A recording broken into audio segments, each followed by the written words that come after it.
Hello everyone, and welcome to Kilimanjaro Safaris.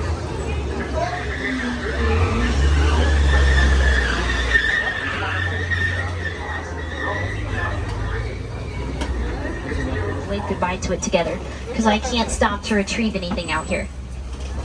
Now this is called the Little Aturi Forest. It's home to some of our more shy, reclusive residents of the safari.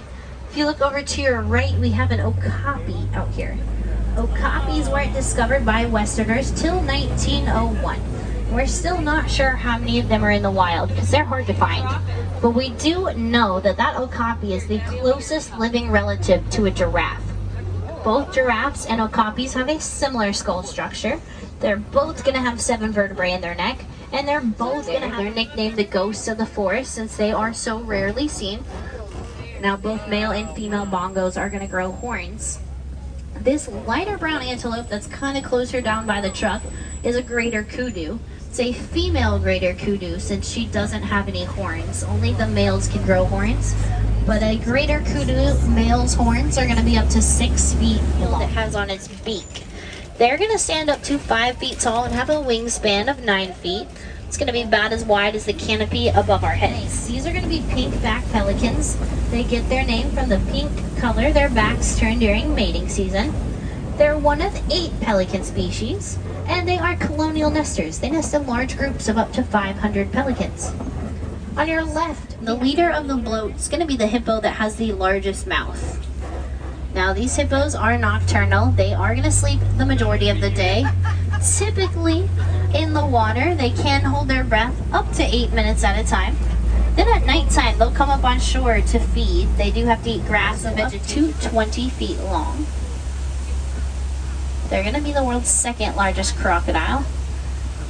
And they are going to have enough bite for it to take the eggs. She's going to put them in her. But that's a natural look for it. It's going to go leafless 9 months out of the year.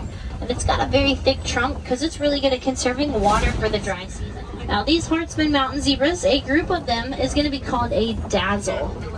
And if you're wondering if zebras are black with white stripes or white with black, you can always find the answer by looking at their noses.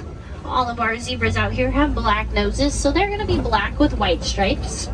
Those stripes go all the way down to their skin, so if you shaved all the hair and fur off that zebra, it's still going to have those stripes.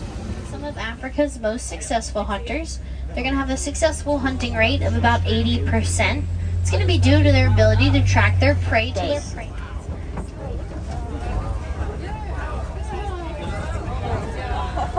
Feet long. They're not very heavy. They're going to be hollow with a honeycomb structure, blood vessels running through them. It's how they regulate their temperature. And out in Africa, farmers own these Ankole cattle simply as a status of wealth. They don't do anything and they don't serve any other purpose. Will migrate anywhere from 500 to 1,000 miles every year to find water, but they can go 5 full days with no water. And a group of wildebeest is called a confusion. That's because when they run with their eyes closed. So it's very confusing for everyone. Over here to your left, spring up 6 feet in the air. When they run, they can leap forward 13 feet. They're also just really fast. They can run about 55 to 60 miles per hour. Now in just a second on the left, it's right now towards the front of the truck, we're going to have some African elephants out here to throw dirt just like it just did. They're going to throw dirt and mud up on their backs to protect their sensitive skin from the sun. It's going to act like a natural sunblock for them. They'll also use their trunks to pick. They get that pink color from the brine shrimp they eat. They're high in a mineral called beta carotene.